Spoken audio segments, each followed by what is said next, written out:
Las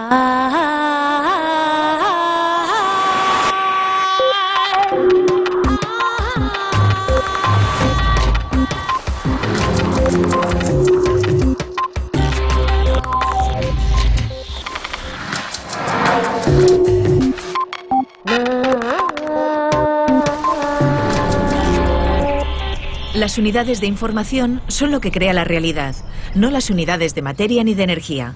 Vlatko Vedral. La escala más pequeña del universo, la que se rige por las leyes de la física cuántica, parece un desafío al sentido común. Los objetos subatómicos pueden estar en más de un sitio a la vez. Dos partículas en extremos opuestos de una galaxia pueden compartir información instantáneamente, y el mero hecho de observar un fenómeno cuántico puede modificarlo radicalmente. Pero lo más extraño de todo, según le explica el físico de la Universidad de Oxford, Vlatko Vedral, a Eduard Punset en este capítulo de Redes, es que el universo mismo no estaría compuesto de materia ni de energía, sino de información.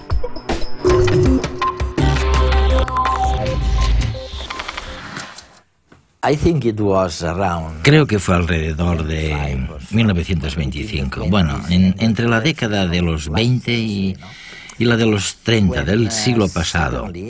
Cuando de repente, hoy estábamos tranquilos y los físicos cuánticos nos advirtieron de que un mismo objeto, una molécula, un átomo, podía estar en dos lugares distintos a la vez. Pero lo peor de todo, incluso para Einstein, fue escuchar que dos partículas en hemisferios diferentes de la Tierra podían influirse entre ellas. Podían estar entrelazadas. Creo que lo llamáis así. Y desde entonces, yo mismo jamás me he atrevido a creer nada con certeza absoluta. Se lo digo a mis amigos cuando me preguntan si soy liberal o socialdemócrata. Les digo, oye, habrá que esperar a la muerte. Solamente entonces lo sabréis. Entre tanto, estamos en la incertidumbre. ¿Cómo definirías? ¿A qué os referís con la física cuántica? Creo que tienes toda la razón. Las décadas de 1920 y 1930 conllevaron un cambio enorme en nuestra manera de percibir y entender el mundo. En el campo de la física, lo que cambió fue que se pasó de la física clásica, que se basaba en las leyes de Newton, a la nueva física cuántica, donde las cosas son exactamente como has descrito, muy raras, muy contraintuitivas. Hasta entonces, entendíamos realmente bien el funcionamiento de los objetos. Si teníamos uno aquí, que viajaba a cierta velocidad, podíamos saber exactamente cuándo llegaría a otro lugar, etc. Pero la física cuántica trajo consigo lo que has mencionado, que denominamos principio de superposición, según el cual cualquier objeto, al parecer, tiene la capacidad de estar en muchas posiciones distintas a la vez. Podemos tener un átomo situado aquí y allí simultáneamente. Es increíble. Y es verdaderamente increíble, muy extraño. Es interesante, porque Einstein más tarde llegó a aborrecer esta propiedad e incluso murió sin creer que pudiera ser cierta. Sí, creo que, ¿cómo la llamaba? ¿Telepatía? Telepatía cuántica. Eso es. La frase que usaba siempre era acción fantasmal a distancia. Porque se puede realizar un experimento aquí que de repente afecte a un objeto muy, muy lejano, lo cual, por supuesto, no es posible según la física newtoniana clásica.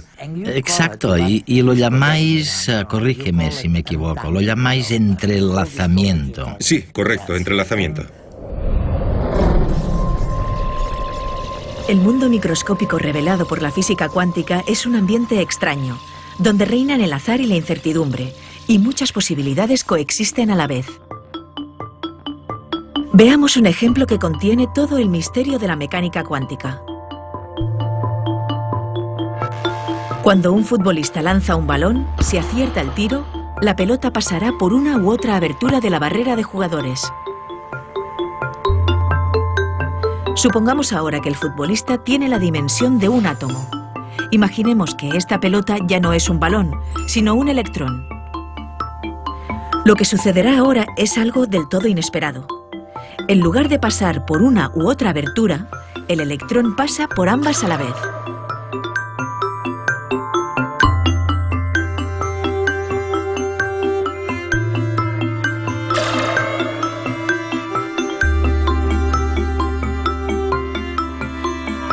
Como el resultado desafía el sentido común, se puede poner un detector cerca de las aberturas para intentar aclarar el misterio. Lo que ocurre es aún más enigmático. Al intentar observar directamente el paso de los electrones por las dos rendijas, el fenómeno desaparece misteriosamente y estas partículas se comportan como las pelotas de fútbol. Pasan por uno o por otro espacio y no por los dos a la vez. El mero hecho de observar el fenómeno lo modifica radicalmente. El experimento contiene algunas de las ideas básicas de la mecánica cuántica. No podemos conocer con precisión todas las características de una partícula subatómica. Por ejemplo, las partículas no tienen una posición y una trayectoria definidas, sino que se hallan en muchos lugares a la vez con distintas probabilidades. Este fenómeno se llama superposición. Pero si intentamos medir con precisión las características de un objeto cuántico, su estado quedará radicalmente distinto del que tenía antes de la medición. Esto no es un problema de nuestros instrumentos de medida, sino una característica intrínseca de la naturaleza cuántica. Este comportamiento abre la posibilidad de fenómenos sorprendentes. Por ejemplo, una pareja de partículas puede desarrollar un tipo especial de relación, llamado entrelazamiento. Cuando algo modifica el estado de una de las dos partículas, en el mismo momento se modifica también el estado de la otra. Esta especial conexión se mantiene incluso si las partículas están a los dos extremos de una galaxia. Incluso a Einstein le costaba creerse los efectos de la física cuántica. Definía el entrelazamiento como acción fantasmal a distancia.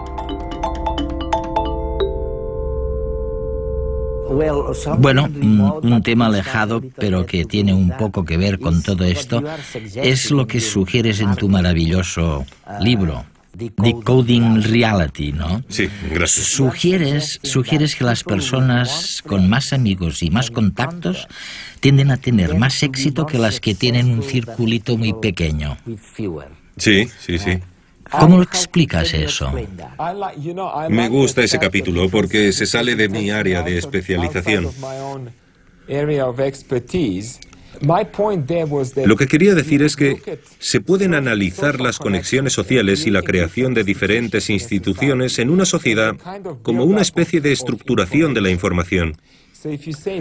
Si nos planteamos por qué una sociedad pasa de una fase en la que, por ejemplo, tenemos a muchas personas aisladas y que viven de un modo muy separado, a de repente una fase en la que empiezan a juntarse unos con otros, a crear grandes ciudades y en la que se produce una convergencia de personas e ideas, etc., veremos que podríamos entenderlo como algo que denominaríamos transición de fase en física. Sin embargo, lo que esto significa desde la perspectiva de la información es que la información en una sociedad así adquiere un largo alcance, de modo que pasamos de focos muy pequeños y aislados a redes muy grandes de conexiones. Y sabemos por experiencia que un sistema grande y conectado es mucho más eficiente, simplemente porque la información se intercambia a un ritmo mucho más elevado. Es verdad, es verdad. Hoy, estamos en Oxford. Y esta mañana he ido a un museo no muy lejos de aquí. Sí. Sí, sí. Es un museo en el que se muestran las dos principales rutas que había al comienzo de esta especie de transición de fase a la que tú te refieres. Por un lado estaba la ruta de la seda. Sí, sí, sí. Que iba desde el Mediterráneo a China, al oriente. Sí. Y luego había otra ruta que iba del Mediterráneo a la India. Y en el museo se explica exactamente lo que estás diciendo ahora. Se ve que al principio teníamos un lugar, un entorno en el que la gente se dedicaba principalmente al chismorreo, como decimos ahora, a intercambiar información entre ellos. Sí. Y empezaron a intercambiar mercancías, ideas y también gérmenes y genes. Exacto, todo se propaga. Pero de repente surgió algo nuevo de la nada. Sí, sí. Creo que es una buena analogía y me parece que si analizamos la manera en la que se hace la ciencia ahora, otro buen ejemplo es que yo ahora volaré a Japón y la cultura japonesa es muy distinta de la que tenemos en Europa. Sin embargo, nos podemos sentar a debatir. Todos estamos al día exactamente de los mismos temas en el campo de la física.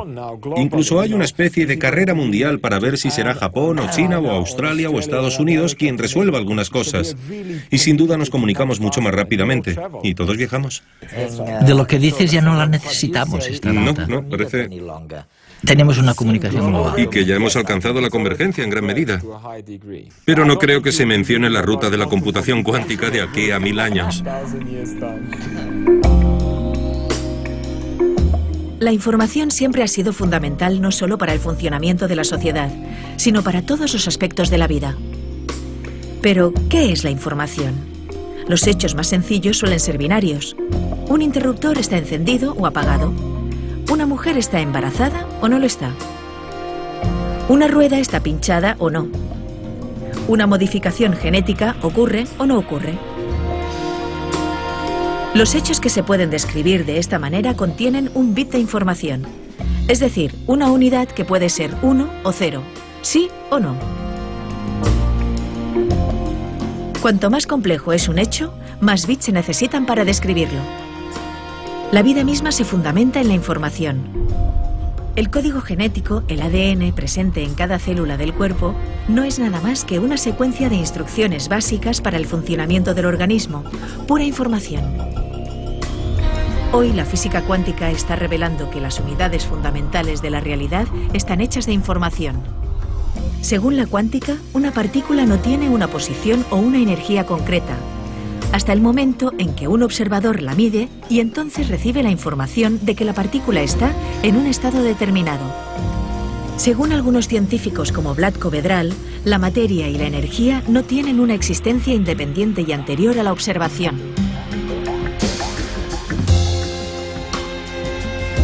Toda la física cuántica se fundamenta en la información. Por ejemplo, el entrelazamiento se puede interpretar como un intercambio de información entre dos partículas. La cuántica es la teoría más fundamental de la naturaleza.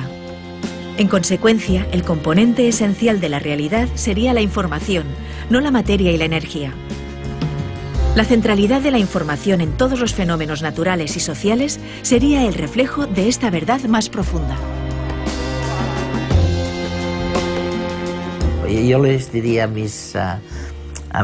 mis telespectadores que se pongan el cinturón como si fuéramos a aterrizar, porque lo que me vas a decir, lo que me vas a decir es muy extraño realmente.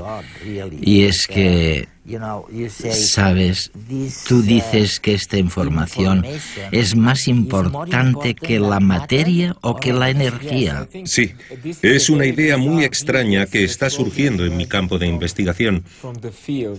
Cuando analizamos las unidades fundamentales de la realidad, las que lo componen todo a nuestro alrededor, creo que ya no debemos pensar en estas unidades como fragmentos de energía. ¿De energía? O materia, sino que deberíamos pensar en ellas como unidades de información. Me parece que la mecánica cuántica nuevamente supone la clave para entender este fenómeno, porque la mecánica cuántica tiene otra propiedad, que supongo que a personas como Einstein no les gustaba, que es la siguiente. En la mecánica cuántica no se puede decir que algo exista o no, a no ser que se haya realizado una medición, así que es impreciso decir, tenemos un átomo situado aquí, a no ser que hayamos interactuado con ese átomo y recibido información que corrobore su existencia ahí. Por ende, es incorrecto lógica y físicamente, o mejor dicho, experimentalmente, hablar de fragmentos de energía o materia que existan con independencia de nuestra capacidad de confirmarlo experimentalmente. Puesto que, de algún modo, nuestra interacción con el mundo es fundamental para que surja el propio mundo, y no se puede hablar de él independientemente de eso. Por esta razón, mi hipótesis es que, en realidad, las unidades de información son lo que crea la realidad, no las unidades de materia ni energía. Por tanto, es mediante estas unidades de información, la información que la gente consigue, bueno, ver un tren o la calle. Sí. Los teléfonos, los cables, todo eso es la realidad, ¿no? Sí. Exacto. Mira, te daré un ejemplo. Si no estuvieras aquí observándome, la física cuántica sugeriría que yo también podría estar en muchas otras ubicaciones a la vez. Sin embargo, tengo muchos átomos dentro y cada uno de estos átomos emite luz. Y cada vez que una partícula de luz o fotón llega a tus ojos, ves exactamente la información sobre de dónde procede esa luz. Y como emito muchas partículas de luz por segundo, sigues recibiendo la misma información de que estoy sentado aquí hablando contigo. Pero si pudieras aislarme de algún modo y asegurarte de que no emitiera ninguna información, entonces probablemente podría estar en varios sitios simultáneamente. Es muy extraño.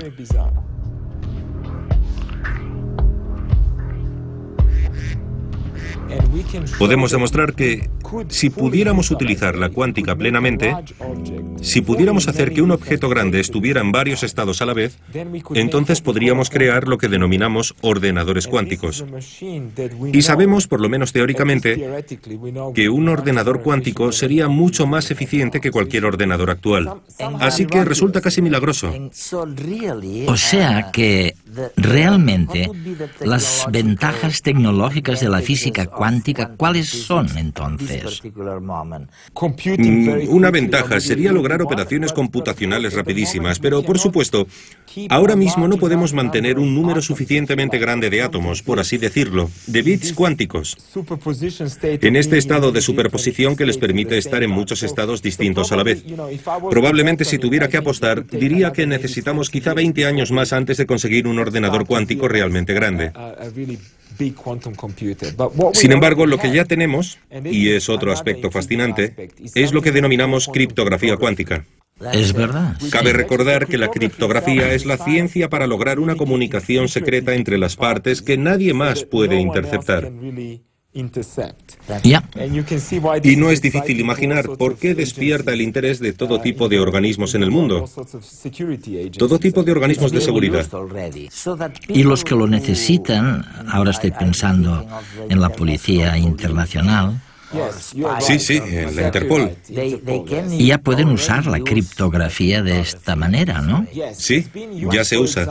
Por ejemplo, una de las aplicaciones destacadas se produjo en las elecciones nacionales de Suiza, cuando tenían que comunicar de un modo muy seguro el resultado final de quién había ganado las elecciones. El físico y premio Nobel Richard Feynman dijo que es imposible hacerse una imagen intuitiva de los fenómenos cuánticos. Sin embargo, estos son tan reales que sin ellos no podríamos fabricar transistores, sistemas de resonancia magnética o láseres. Gracias a la teoría cuántica de la información, se abren nuevas perspectivas tecnológicas, como la posibilidad de enviar mensajes secretos de tal manera que sea físicamente imposible que un tercero los intercepte y descifre. Otra aplicación de la información cuántica es la fabricación de ordenadores de una potencia sin precedentes. En los ordenadores tradicionales, la información se comunica por bits, unidades de información que solo pueden tener uno de dos valores posibles, 0 o 1. Sin embargo, un qubit, el bit de los ordenadores cuánticos, puede tener una superposición de los dos valores posibles, ser un 0 y un 1 simultáneamente. Un conjunto de 2 bits de un ordenador tradicional puede estar en uno de 4 estados distintos, 00, 11, 01 y 10. 3 bits pueden estar en 8 estados distintos, 4 en 16, etc. Con tan solo 64 bits, el número de estados posibles es de trillones. Mientras un ordenador tradicional registra estos estados uno a uno, un ordenador cuántico podría procesarlos todos simultáneamente. Esto permitiría llevar a cabo a velocidad récord tareas complicadas como encontrar los factores de un número grande, buscar en listas larguísimas o simular con mucho detalle sistemas complejos como el clima.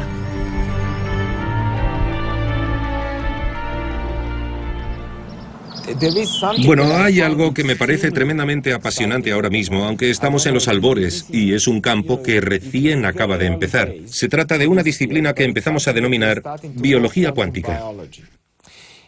Lo interesante es que, al parecer, ciertos procesos en la naturaleza ya están utilizando plenamente la computación cuántica con ventajas concretas.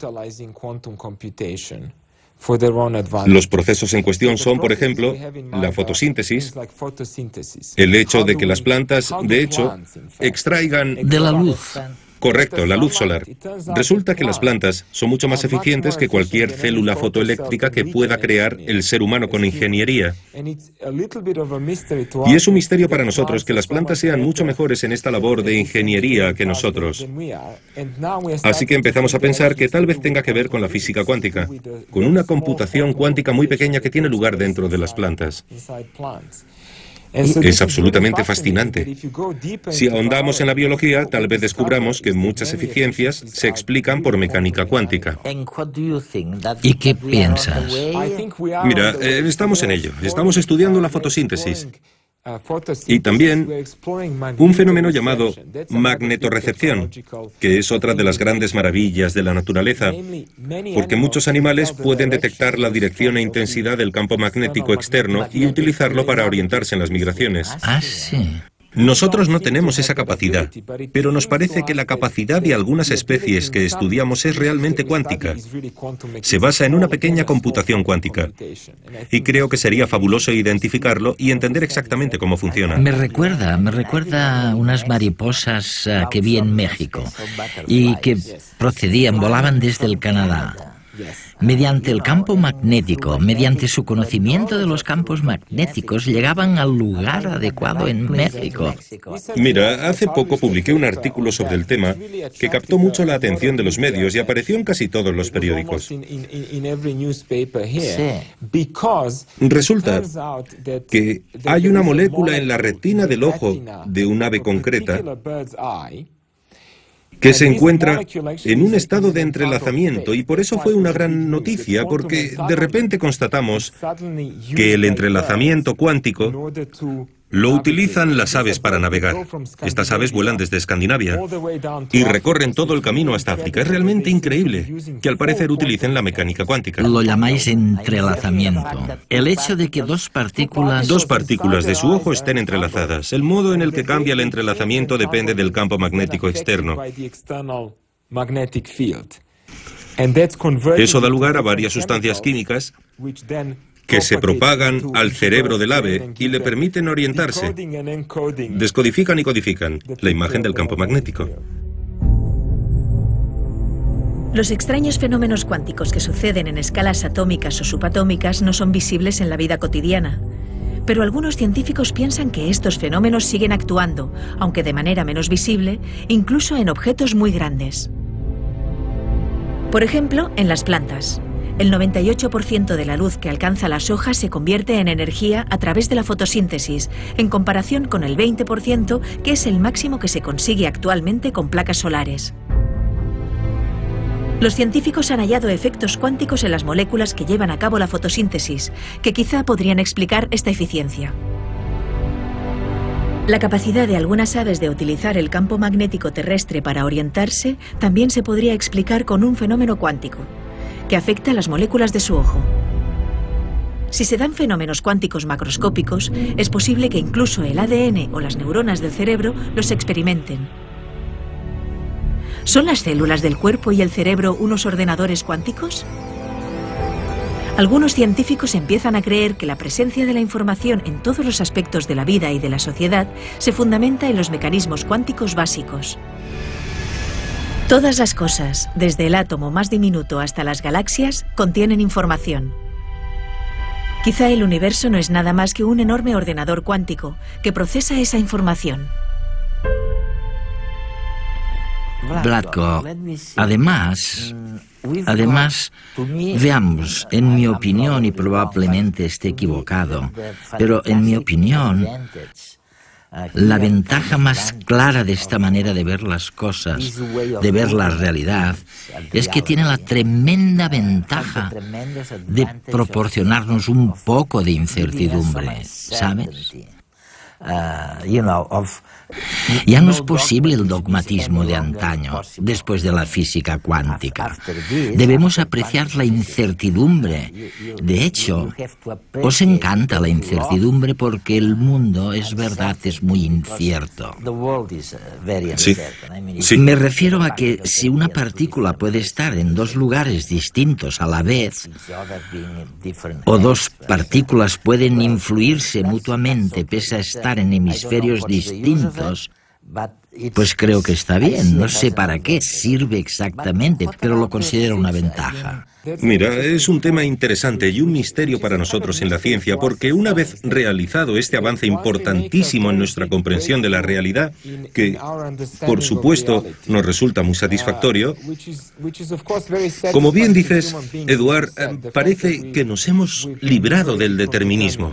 Exacto. Y de repente resulta que el meollo de todo es la incertidumbre y la aleatoriedad. Se trata de algo que tampoco le gustaba a Einstein, por cierto. Siempre decía, Dios no juega a los dados. Es verdad. No podía creer que Dios jugara juegos de azar con el universo. A los dados, ¿no? No obstante, para nosotros resulta muy liberador saber que nuestro futuro está abierto y que en realidad no está predeterminado. Creo que es un gran cambio.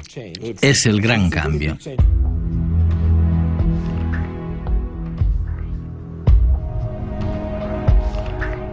Yo creo que realmente ni los propios físicos cuánticos se dan cuenta de lo que ha sido su gran contribución al pensamiento moderno. Antes de ellos, y cuando digo antes de ellos quiere decir antes de los años 20, 30 del siglo pasado, mirábamos la realidad y lo que veíamos, eso es lo que iba a misa. Era tal cual la veíamos. Pero los físicos cuánticos vienen y nos dicen de pronto, oiga, mucho cuidado porque una partícula puede estar en dos sitios distintos al mismo tiempo y puede ir en direcciones contrarias y puede estar en distintos lados del hemisferio de la Tierra y verse, sin embargo, afectada una por otra. Desde entonces, realmente, solo hay incertidumbre. Lo que sabemos de la realidad es que es incierta.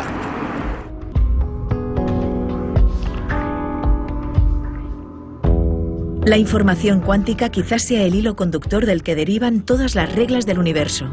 Vlatko Vedral.